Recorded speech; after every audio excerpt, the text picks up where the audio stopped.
होबाय बायनांगौ जाखो खामानि मावनो बादोंमोन आङो बिरादनो एसे सान्दुं गोसा सोर फाग्लिया इसिबां गरमखौ सैज्य खालामनो हानो बेखायनो दा फैथों साननानै बानलु गोसा होनाया दोलो सोराय जाबाय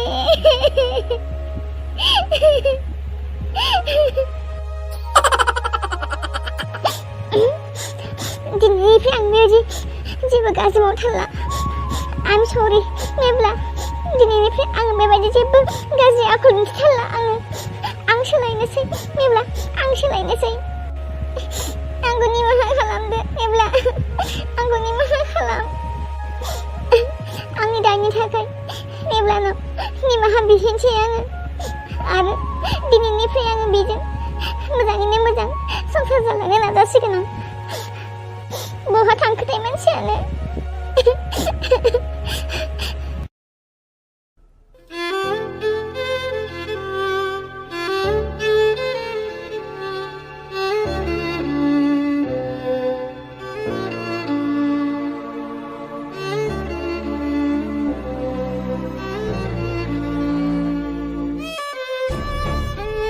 बोथोराबो गोसोमसो जाबोबाय अखा फैथारसिगोन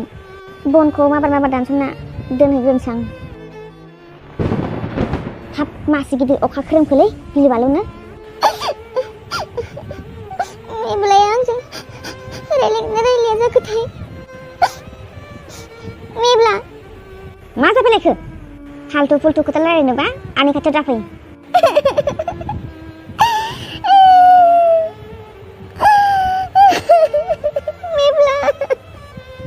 मा दुम्फ'आ गाबदोंसो मा जाखो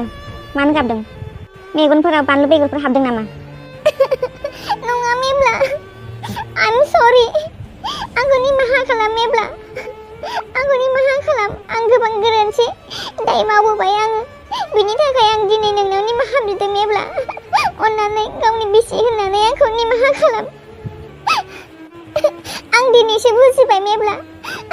आं सिगाङाव बेफोरबायदि रावजोंबो रायजाफेराखैमोन आङो बेखायनो आङो जेबो बुजियामोन संसाराव मा जायो मा मायो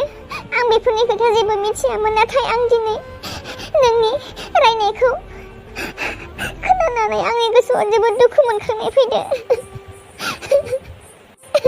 अनोब्ला आंखौ निमाहा खालाम मेब्ला निमाहा खालाम दुम्फाव आं नोंखौ निमाहा खालामनो हायो नाथाय नोङो साननैसोनि उनावनो आरो बेफोरबायदि आखल देखायफिनगोन मेब्ला आं मालाबाबो बेफोरबायदि गाज्रि आखल देखायला बेनो लास्ट मेब्ला आं मिथियाखैमोन संसाराव हाबबादि एसेयावनो एसेबां दावराव जायो होननानै बेनिखायनो आं दिनै नोंनि सिगाङाव आखाइ खबजबनानै निमाहा बिदों मेब्ला अन्नानै आंखौ निमाहा खालामदो गावनि बिसि होननानै दुम्फाव संसाराव हाबबोला गोबां खोथा साननो गोनां जायो आरो गोबां खोथा बुजिनोबो नांगौ सिख्ला समावहाय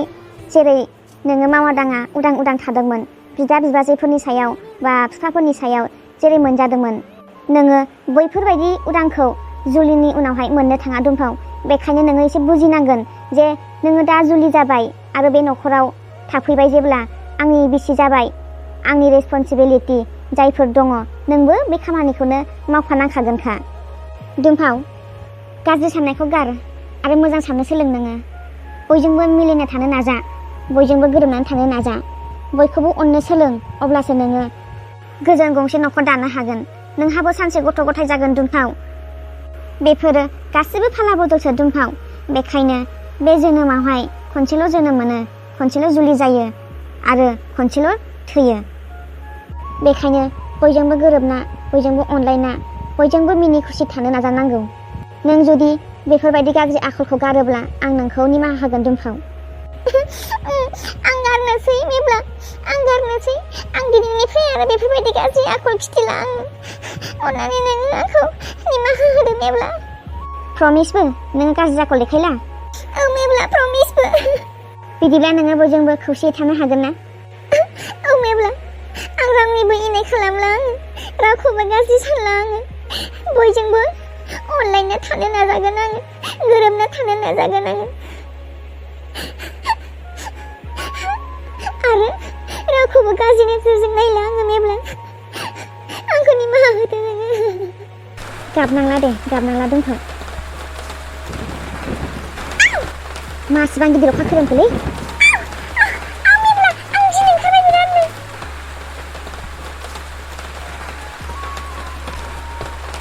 गिदों नोङो दोनथाव एफा गिदिर अखा खोरोमनायखौ गिया जायो नामा सोरबा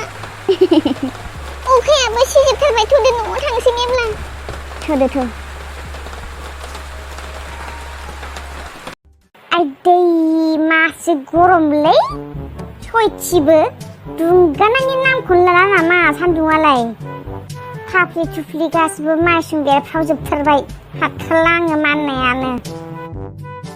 बोरो खुना होनांसै दुंबालाय बिदि दुंथारो नालै एसेबां अरखि बायदिनो थानो हालायलायिनो मालाय बेहाबो गावनि टाइमावसो दुंदोंब्रा अब्लाबोलै मा देलाय बांसिन गरम होथारदो थानो हालायलायिनो फाग्ला मिथिगौ दिनै 35 सेलसियास जादों मिथिबायना गरमा थैगोन माथो बेबायदिजों मानसिफोरनि लुबैनायानो आलदाखा मिथिबाय मानसिफोरा सान्दुंबो दुंजानो लुबैयो बांद्राय दुंबाबो दाय जायो अखाबो हाजानो लुबैयो बांद्राय अखा हाबाबो दाय जायो मा होनबावनो बिदिखौलाय एसे दोमैलु जानांगौब्रा होनबासो इन्टारेस्ट नाङो औलै बोथोरा नोंनि इन्टारेस्टखौ मिथिगौ बा आमोखिया मेसेज हरदोलै मा हरदो मा खालामदों ओंखाम जाबायना जायाखै नोंहाबो रिप्लाय हरफिनदोब्रा आं नोंखौनो गोसोखांगासिनो नोंखौ गोसोखाङैनो ओंखामखौनो जानो हायासै आङो होननानै हरदो दा हरसैलां दा हरथ'ला आङो ओमफ्राय दाख्लै बिखुनजो हमनो मोनदों होननाया फनाव फाग्ला मायबा माबि बुंब्रनानै होबा मा जानांगौमोन जाखो बेखौनोथ' साननानै गोसोआव गुद मोनबाय थादोंलै आङो उनावहाय सयथिबो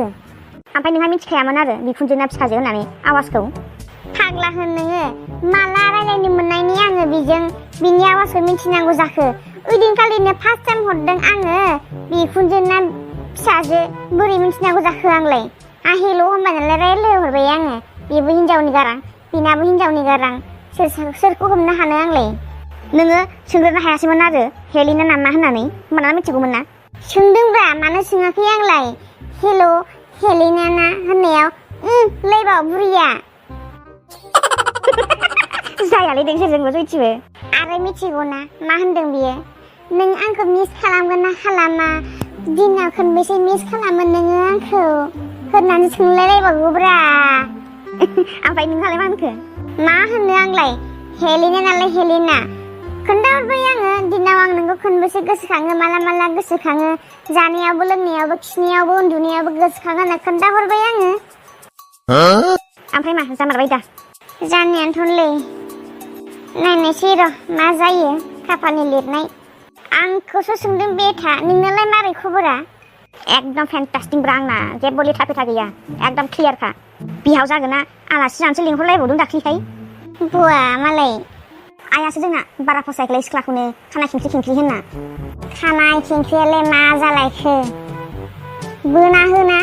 3000 4000 फैसा गारनानै पार्लारफोराव लां होमबाना सिदा जाबोगोन फाग्ला होनो खानाय बोनायावनो 3-4 गाहाम फैसा गारगोन नामा आङो 100 थाखा बिनायावनो बेसेबां दोखो रायजायो आङो आरो 3000 बहा मोनगोनलै आङो फैसा बिबानो ओरैनोबा नों खामायनानै होफैखानाया होननानैसो बुङो आरो बेलेग 3000 बाव नै बिफाङाव दं खाना लां बेसेबां नांगौ होननानैसो बुंबावलै डायलगा आसोलसो खायानोलाय नोंसिनाबो मादारा दा बुंसै आरो ओइ लिंसार ना साफायनांगौमोनलै जोंहानि बाहाय अखा हाबा मोनगोनथ' साबा ओइ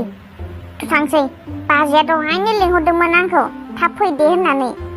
नोंसिनासो मालाय बिबाजैया लोखिथारलै सयथिबो बेफोरबायदिसो मोननांगौ बिबाजैफोरखौ अनसुलिनो बेखौ होनदों खाफालनि लिरनाय